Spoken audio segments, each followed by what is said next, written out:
فبشره بعذاب أليم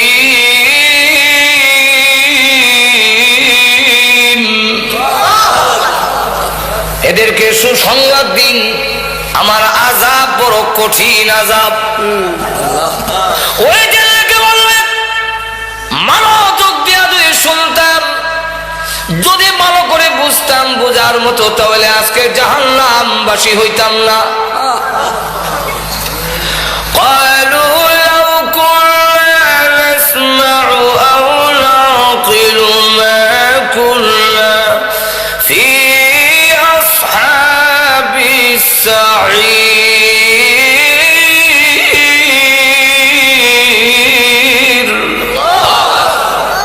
যদি মনোযোগ দিয়ে শুনতাম, লাউ কুন্না নাসমাউ, মনোযোগ দিয়ে যদি শুনতাম, আও নাকিলু, ভালো করে যদি অনুধাবন করতাম, বুঝতাম যে হুজুর কি বলতেছে, কি বুঝাইতে চায়, হুজুর কোন ঠিক তাহলে হয়তো কি মা কুন্না ফি আসহাবিস সাঈর, আজকে জাহান্নামবাসী হইতাম না। ওই দিন গুরুত্ব দেই নাই, আজকে বুঝছি। এখন আল্লাহ পাঠাও, এখন পাঠাও, ওয়াদা দিন আমার জীবন ওষুধ খেতাম না, আর ঘুষ খাবো, আর জিনা করবো না, আল্লাহ পাঠাও। বলে কে রে? অন্ত সৌদি খেলিস। রব্বানা আবসারনা ওয়া সামি'না ফারজি'না না'মাল সালিহান ইন্না মুকিনুন।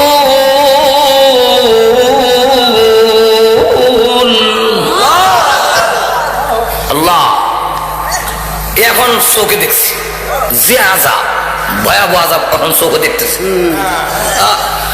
ওয়াস্তামি'না, কানে শুনতেছি।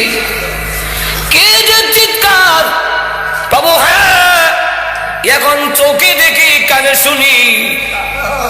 সোহেলপুরের গুরুস্থানে যখন আযাব শুরু হয়েছে, মিশরের গুরুস্থানের মানুষ আতঙ্কিত, কাঁপতেছে। এখন চোখে দেখি। আল্লাহর নবী বলেন, যদি আমি আল্লাহর কাছে দোয়া করতাম, আল্লাহ আমার উম্মতকে কবরের আযাব দেখায়া দাও, আমি দোয়া করি না। কেন করি না জানোস নি? আল্লাহ তাদাফানু, তোমার বাবার লাশ লইয়া তুমি কবরও যাইবা না, মার লাশ লইয়া কবরও যাইবা না। এখন তো বুঝতেছি, একদিন বুঝবো। আরব দেশের কবরস্থানে যে বিষয়টার উপরে আলোচনা করতে চাই, সেটা হলো যে আমরা আশরাফুল মখলুকাত, সৃষ্টির সেরা মানুষ, যে আল্লাহ এই মানুষ সৃষ্টি করে পৃথিবীতে আমাদেরকে পাঠিয়েছেন একটা উদ্দেশ্যে। যে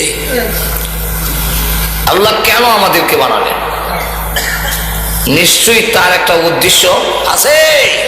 অনর্থক, অকারণে, নিষ্প্রয়োজনে আল্লাহ আমাদের বানান নাই।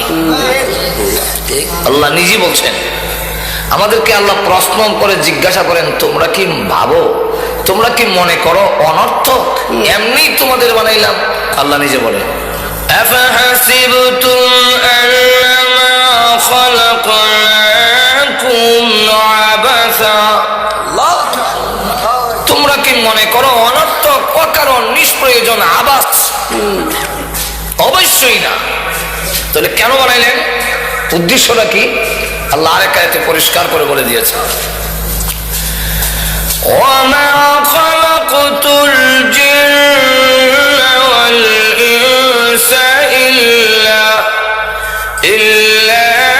লিয়াবুদুন।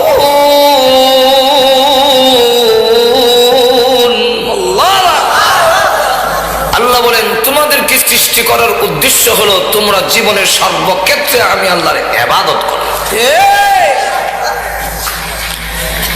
এবং ইবাদত করলে কি করলে না, না নিজের ইচ্ছা মতে জীবন পরিচালনা করলে এর জবাবদিহিতার জন্য আবার কিন্তু আমার কাছে ফিরে আসতে হবে। আসতে হবে না এরকম নয়। আল্লাহ এক আয়াতে বলছেন ইলাইহি তুরজাউন, তোমরা সকলেই তারই দিকে ফিরে যাবে। কোন কোন আয়াতে বলছেন ইলাইহিন নুশুর, তার কাছে গিয়ে আবার তোমরা জমা হবে। আল্লাহ। আর আরেক আয়াতের শেষে বলছেন এমনটা মনে করো না যে আসতে হবে না। وأنكم إلينا لا ترجعون,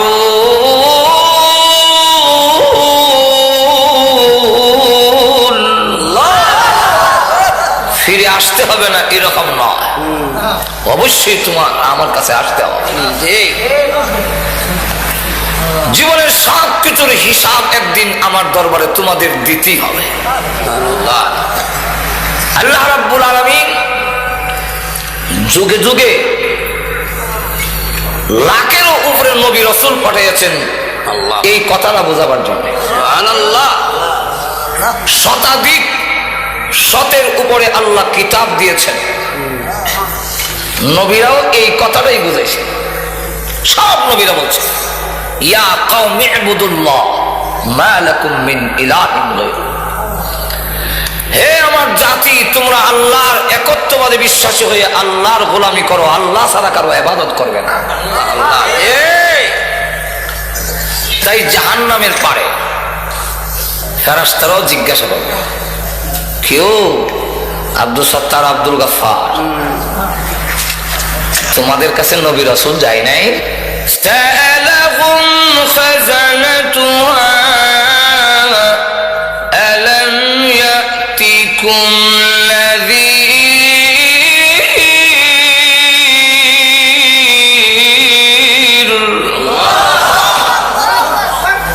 তোমরা যে জাহান্নামের পারে আসলে জীবনে তাফসীর মাহফিল হয়নি তোমাদের?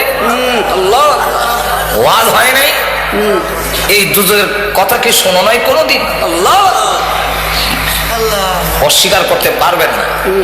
তখন বলবে ক্বালু বালা ক্বাদ জাআনা নাযীর।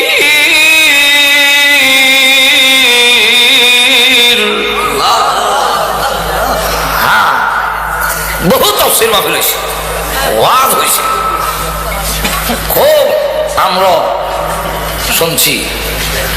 তাইলে এখানে আসলে কেন?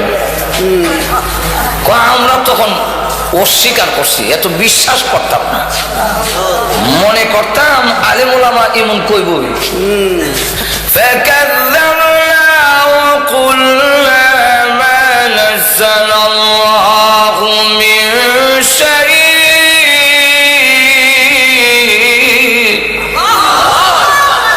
আমরা অস্বীকার করছিলাম, ফাকাজ্জাব না। বুঝলেন? নবীরাও যখন কথা বলতেন আমরা কানো আঙ্গুল দিয়ে রাখতাম, কথা কানো নাই, আর ফাত্তা দিতাম না। ওয়াইযা তুতলা আলাইহি আয়াতুনা ওয়াল্লা মুস্তাকবিরা কাআন লাম ইয়াসমা'হা কাআন্না ফি উযুনাইহি ওয়াকরা فبشره بعذاب أليم।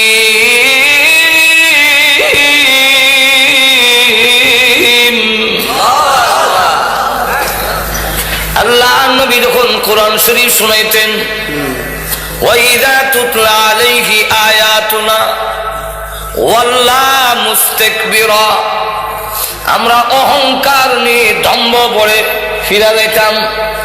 কাল্লাম ইয়াসমাহা, যেমন শুনছি না। কান্না ফি উযুনাইহি ওয়াকরা, যেমন কানের মধ্যে ডিবা দেওয়া। আল্লাহ রাব্বুল আলামিন বলেন ওগো নবীজি তাদেরকে সুসংবাদ দিন। সুসংবাদ কে? সুসংবাদ আযাবের। আযাবের সুসংবাদ হয় একটু জোরে কর না। আল্লাহ রাব্বুল আলামিন কেন বললেন সুসংবাদ? আল্লাহ আযাবের ভয়াবহতা বয়ান করার জন্য আল্লাহ বলেন ফাবাশশিরহু বিআযাবিল আলীম,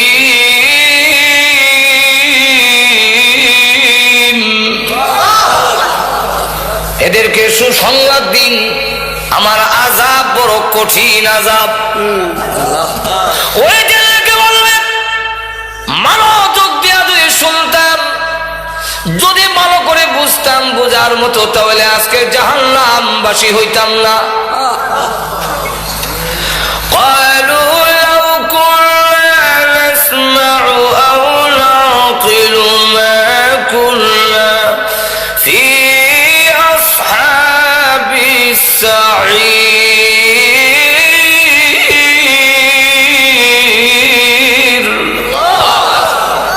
যদি মনোযোগ দিয়ে শুনতাম, লাউ কুন্না নাসমাউ, মনোযোগ দিয়ে যদি শুনতাম, আও নাকিলু, ভালো করে যদি অনুধাবন করতাম, বুঝতাম যে হুজুর কি বলতেছে, কি বুঝাইতে চায়, কোন ঠিক তাহলে হয়তো কি মা কুন্না ফি আসহাবিস সাঈর, আজকে জাহান্নামবাসী হইতাম না। ওই দিন গুরুত্ব দেই নাই, আজকে বুঝছি। এখন আল্লাহ পাঠাও, এখন পাঠাও। ওয়াদা দিন আমার জীবন ওষুধ খেতাম না, আর ঘুষ খাবো না, আর জিনা করবো না, আল্লাহ পাঠাও। বলে খেলে লন তো সৌদি খেলিস। ও রব্বানা আবসারনা ওয়া সামি'না ফারজি'না না'মাল সালিহান ইন্না মুকিনুন।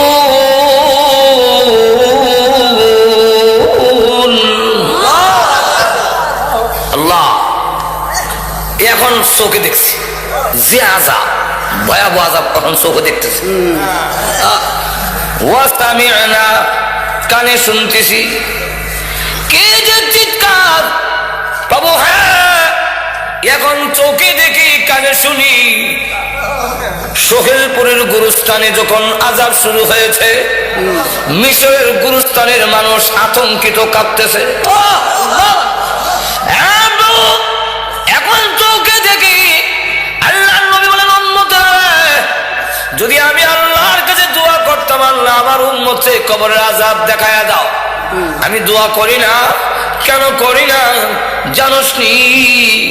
আল্লাহ তাদাফানু, তোমার বাবার লাশ লইয়া তুমি কবরও যাইবা না, মার লাশ লইয়া কবরও যাইবা না। কোন ঠিক? এখন তো বুঝতেছি, একদিন বুঝবো। আরব দেশের কবরস্থানে আমরা দেশের কবর লাগান, আমরা তো এটা মাথা খারাপ, কবরে এত ভাবটা হইয়া ইমন রাংসামসা দিয়া, এরপরে আবার বাত্তি উত্তি ধরাইয়া, কেন তোমরা এগুলা করো? কি যুক্তি থাকবে? মাজরে কোন ঠিক? আল্লাহ রাসূল জানায়া দিয়েছেন, তুমি যদি একটা সিঙ্গারা খাও, মসজিদে দিলে যে সোয়াব, এর চাইতে বেশি সোয়াব আল্লাহ তোমার আমলনামায় দিত। রাসূলকে জিজ্ঞাসা করেছেন, হুজুর শ্রেষ্ঠ দান কোনটা? কোন দানটা সবচেয়ে বেশি শ্রেষ্ঠ? আল্লাহ রাসূল বলেন, যা তুমি নিজে খাইছো তা।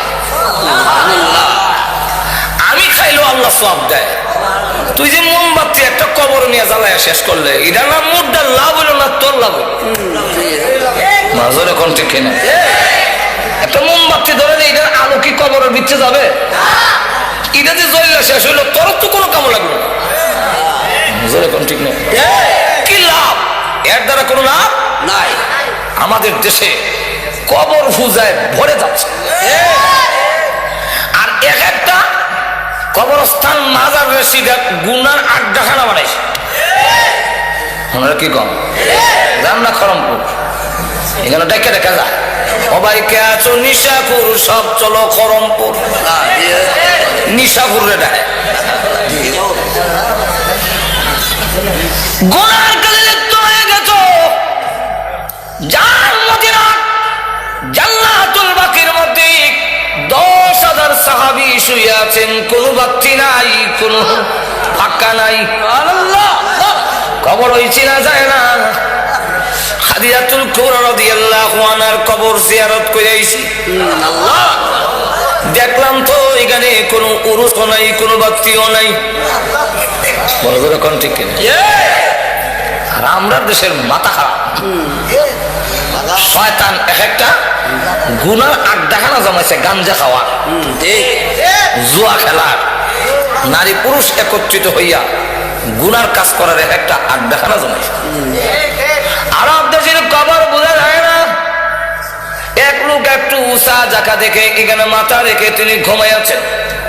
আরব দেশের লোকেরা মাটিতে ঘুমাইয়া থাকে, কারণ কাঙ্কর কাপড়ও লাগে না। ফতোয়া রাহিমিয়ার মধ্যে লেখেন, যেই মাত্র মাথা রেখে ঘুমাইছে এমনি শুনে কানের নিচে আওয়াজ হয়, তোর মাথা উঠা, তোর মাথার চাপে আমার কষ্ট হয়, তুই আমার বুকের উপরে মাথা দিলি কেন? যদি তুই আমার কবরের হালাত জানতি, জিন্দেগিতে তোর কোনদিন ঘুম আসতো না। আমি হারে হারে তার পাই, কিন্তু এখন আমল করার সুযোগ নাই। আমল করলেও লাভ হবে না। না লাভ হবে না। এক আল্লাহর ওলির কবরের পাশে দিয়া যায়, একজন লোক শুনে সূরা মুলকের তেলাওয়াত শোনা যায়, সুবহানাল্লাহ নাম আসে, এমনি শুনে কবরের ভিতর থেকে আওয়াজ আসছে, আমি একবার দুইবার নয়, আল্লাহর কোরআন শরীফ এই কবরে 5000 বার খতম করেছি। একটা কাজ কর, 5000 বার খতম করে দেই, তোর একবার সুবহানাল্লাহ আমারে দিয়ে দে। কারণ জানোস নি, কিয়ামত পর্যন্ত কোরআন শরীফ পড়লেও তোর একবার সুবহানাল্লাহর সমান সওয়াব আমার হবে না। কবর, হায় আফসোস, আমি কবরে এসেছি, এখন আমি হারে হারে টার পাই, কিন্তু আমল করার সুযোগ নাই। তোমাদের আমল করার সুযোগ আছে, কিন্তু গাফেল হইয়া তোমরা বসে আছো। কবরের আযাব যদি দেখতে, নবী বলেন আমি দেখি। সাহাবীরা নবীর কথা এই জন্যে, তারা তো অনেক নবীর দৃশ্য ডাইরেক্ট দেখেছেন। এজন্য খাদিজাতুল কুবরা রাদিয়াল্লাহু আনহা কাঁদলেন। পৃথিবী থেকে বিদায় হওয়ার সময় আল্লাহ নবী বলেন, কান্দো কেন? নবী গো, কান্দার দুইটা কারণ, একটা হলো আপনার জন্যে, আর একটা হলো আমার নিজের জন্যে। আমার জন্যে কেন কান্দো? ওগো নবীজি, এতদিন আমি আপনার পাশে ছিলাম, কাফেররা আপনার গায়ে আঘাত করতে সাহস পাইনি।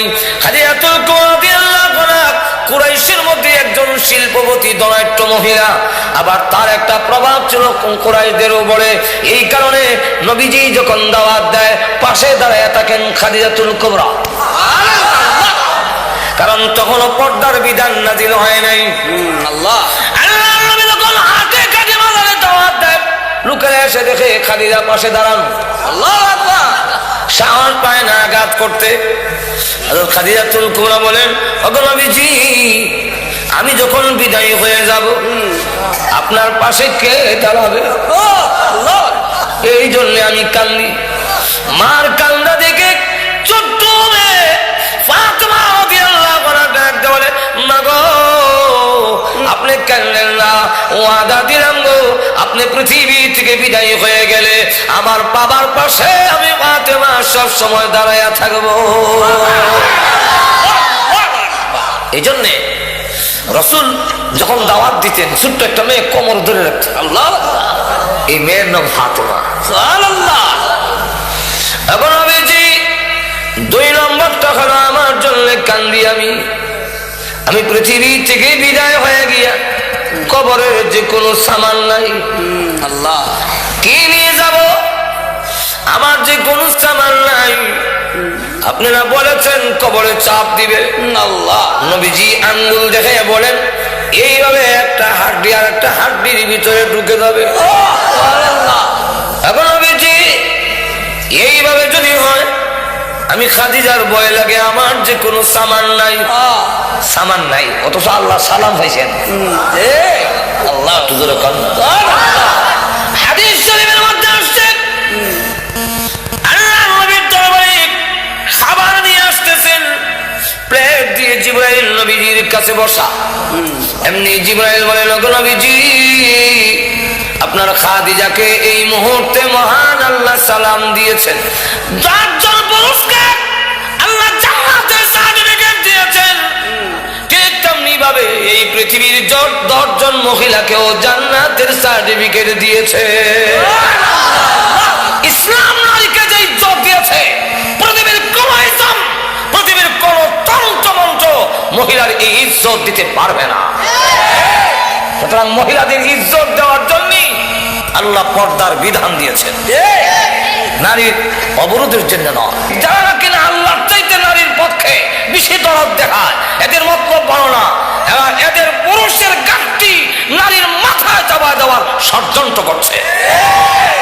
বাংলাদেশিরা এখানে মুসলিম জনগোষ্ঠী, এখানে মুসলমানের উপর ভিত্তি করে আইন তৈরি হবে, ঠিক না?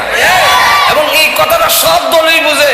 আওয়ামী লীগ নির্বাচন ইশতেহারে লেগেছে কোরআন সুন্নাহ বিরোধী কোন আইন পাস করা হবে না। বিএনপিও ফারুকান নামার লেখে ইসলামী মূল্যবোধ, কারণ বুঝে যে এটা না করলে এই দেশও চলবে না। যেরকম ঠিক না? জাতীয় পার্টিও ইসলাম রাষ্ট্রীয় খারাপ, যেরকম ঠিক না? বুঝে এই দেশের মানুষ মুসলমান, যেরকম ঠিক না? এই দেশের জমিনের নিচে লক্ষ লক্ষ আল্লাহর ওলিরা শুয়ে আছেন, এই দেশের জমিনের উপরে লক্ষ লক্ষ আল্লাহর ওলিরা বিচরণ করেন, যে দেশের জমিনে লক্ষ লক্ষ মসজিদ প্রতিষ্ঠিত, যে দেশের জমিনের উপরে হাজারো হাজার মাদ্রাসা প্রতিষ্ঠিত, যেই দেশে আল্লাহু আকবারের ধ্বনির মাধ্যমে পশু পাখিরা পর্যন্ত ঘুম ভাঙে, এদেশের কৃষক শ্রমিক মাঝি মাল্লারা আল্লাহু আকবারের ধ্বনি শুনে ঘর থেকে বের হয়, এবং যে দেশের মানুষেরা আল্লাহু আকবার শুনতে শুনতে সব কাজ করে, যে দেশের সূর্য ডুবে আল্লাহু আকবারের মাধ্যমে, যে দেশের সূর্য ওঠে আল্লাহু আকবারের মাধ্যমে, সেই দেশে ডাইরেক্ট কোরআন সুন্নাহ বিরোধী কোন আইন কোন রায় এদেশের জনগোষ্ঠী মেনে নিবে না। আমার আইন একটা কয়ে ফেললো বা কয়ে ফেললো, আল্লাহ গজব ছেড়ে দিছে। গজবের নাম ইফটিজিং। আমি দেশ আইতে না আইতে দেখি, এটা বুঝি না, ব্যাপারও দেখি ইফটিজিং, ইফটিজার কানো ধরে বটনি লইছে। ইফটিজিং কিটা? এটা মুখে দয়া অন্তত 20 বার আমি মস্ক করছি। ইফটিজিং ইফটিজিং নতুন শব্দ তো না বলে, এরপরে শব্দটার অর্থ বুঝতেও বড় কষ্ট হয়েছে। ইফটিজিং কিটা? এটার বাংলাটা হলো নারীদেরকে উত্তপ্ত করা। আল্লাহ গজব ছেড়ে দিছে। তোমরা না বলছিলে জরুরি না, তখন সামলাও, এখন কয় বটনি লাও, 6 মাসের জেল 4 মাসের জেল। বটনি লয় ঠিকই, কিন্তু আবার ঠিকই করে, কারণ এইভাবে আইন দিয়ে 6 মাস না 6 বছরের জেল দিয়েও ইফটিজিং থেকে নারীদেরকে রক্ষা করা যাবে না। বিলাই নাকের আগায় সুটকি লটকাইয়া যদি আইন দেওয়া হয়, এই বিড়াল সুটকি যদি খাস তাহলে 50টা বেদ। বিলাই কইব ইজাতের আইন আমার ঠেঙ্গো মানে, বরং যে এই আইন দিছে হেরে 50টা দাও। কেন? সেও তো তার সিরা আমার নাকের আগার সুটকি লটকায় গন্ধ লাগে, আর আমি সুটকি খেতাম না। ফাইটার মধ্যে রেখা ফাইলার ভিতরে, এরপরে ডাকনা দিয়া যদি কয় এই বিড়াল ডাকনা ফালাইয়া খেলে 50টা বেদ, তাহলে এটা মানা যায়। ঠিক তেমনি ভাবে তরুণী এবং যুবতীরা স্নো পাউডার আলতা আল খাতরা লাগাইয়া, উঁচা জুতা বিন্দা, তাকবীর পোশাক পরে, চুলের মধ্যে শ্যাম্পু দিয়া এবং লাগাইয়া যুবকদের এবং তরুণদের নাকের ডগার সামনে দিয়ে আইব আর যাইব।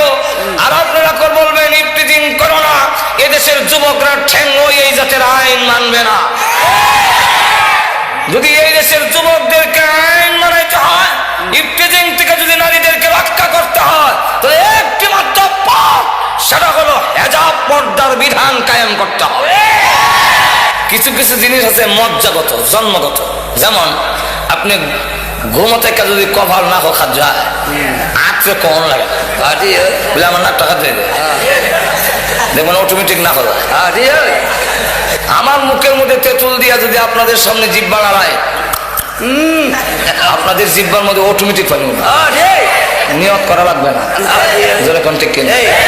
তো এই যে যদি হয়, আল্লাহু আকবার, অটোমেটিক আপনার জিব্বার মধ্যে পানি উঠবে। পীর হোক, আউলিয়া হোক, যেরকম ঠিক না, এমপি হোক, মন্ত্রী হোক, সবার জিব্বার মধ্যে পানি উঠবে কি উঠবে না?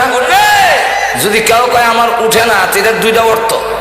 একটা অর্থ হইলো হেলম উঠে স্বীকার করে না, বাটফার। আর আরেকটা হইল যে হের জিব্বা দুষ আছে। ঠিক তেমনি হবে, নারী দেখলে পুরুষের হাত যাবেই, এটা জন্মগত। আর তো ধরে কন্যা আদম আলাইহিস সালামের বুকের বাঁকা হাড় থেকে হাওয়া আলাইহিস সালামকে যখন সৃষ্টি করলেন, উনি ঘুমাচ্ছিলেন, ঘুম থেকে উঠতে দেখে একজন মহিলার কাছে বসা। এখন দেখা যায় হাত অটোমেটিক যায়।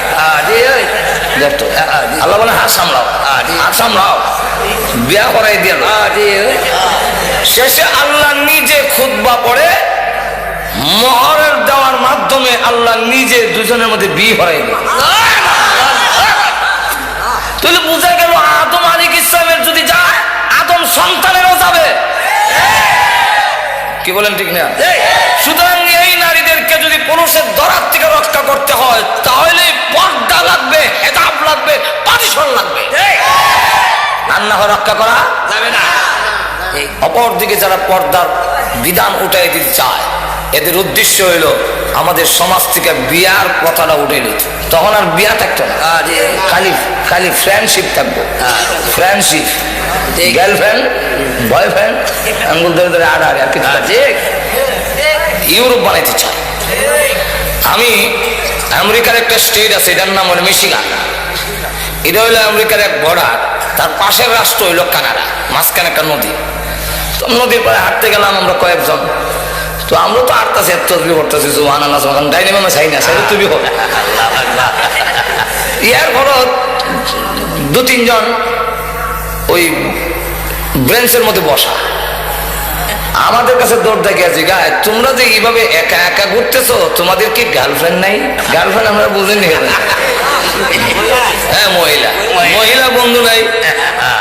তখন আমরা তারা বুঝাইতে চেষ্টা করলাম যে ইসলামে এইভাবে বিবাহের আগে যুবতীদের হাত ধরে আঠা, এটা ইসলামে অ্যালাউড না, এটা ইসলাম গ্রহণ করে না। তো আমাদের সমাজেও যারা চায় এরকম করতে, তখন আর বিয়া থাকবে কই? থাকতো না, আর যখন থাকবে না। এক কলেজের দেওয়ালের মধ্যে লেখা, হে কুমার, তুমি বিয়াতে রাজি হও না কেন? বিয়াতে রাজি হও না কেন? কোন বাটফারা জানে নিচে আরেক লাইন লিখে দেওয়া গেছে যে সস্তায় যেখানে দুধ পাওয়া যায়, গায়ে ভালে কে। এটার অর্থ বুঝছেন না? সস্তায় যদি দুধ পাওয়া যায়, গায়ের গোবর ভালাও, গায়ে ভালো ঘাস খাওয়াও, এই বুঝা কান্দ কোনো নেওয়ার দরকার আছে? তো যেখানে নারী পুরুষ অবাধে চলাফেরা থাকবে, যথায় তথায় পাওয়া যায়, পর্দা নাই, আঙ্গুল দূরে হাঁটতে পারে, গিয়ে ঘুরতে পারে, বাগানে ঘুরে, শাসটলে ঘুরে, অফিসে ঘুরে, সেখানে এই সব কাম তো এর হতই শেষ। তাহলে হ্যাঁ, আর বিয়া করে এই মহিলার দায় দায়িত্ব নিতে চাবে না। আছে কোনো থাকবে না, বিয়ার প্রয়োজন নাই। লক্ষ্য করে দেখেন আমাদের সমাজে তো এরকম কিছু হয়েছে, যেরকম ঠিক না? কলা চুলাইয়া বেচলে কাস্টমার বাড়বো, এরপরে সোলপুর বাজারে কলা চুলাই কাস্টমার বাড়বে। তখন চুলাইয়া যখন বইছে, আর কিছুক্ষণ পরে দেখে যে যখন রস পড়তেছে, রসের গন্ধ হয়ে আবার মাছে জমছে। তাও ভালো মাছি না, পেশাবখানা যে বয় কালা কালা মাছি ভ্যান ভ্যান করতেছে, কথা বুঝছেন? এখন কাস্টমার যারা আগে করা নিত সবই দেখে মাপ চাই 1000 করা লাগতো। সন্ধ্যা পর্যন্ত বেটা বসে রইল, কেউ করা নেয় না। এখন কি করবে? যেখানে ভালাইতে যায় সকলে ফসা কলা কেন হয় না, এখন কি করবে? শেষে মাথাত কলা লইয়া গাঙ্গা কইতাম কি গায়, ও ভাই কে আছো কলার খরিদ্দার, কলার পিছনে আছে 1 টাকা কইরা পুরস্কার।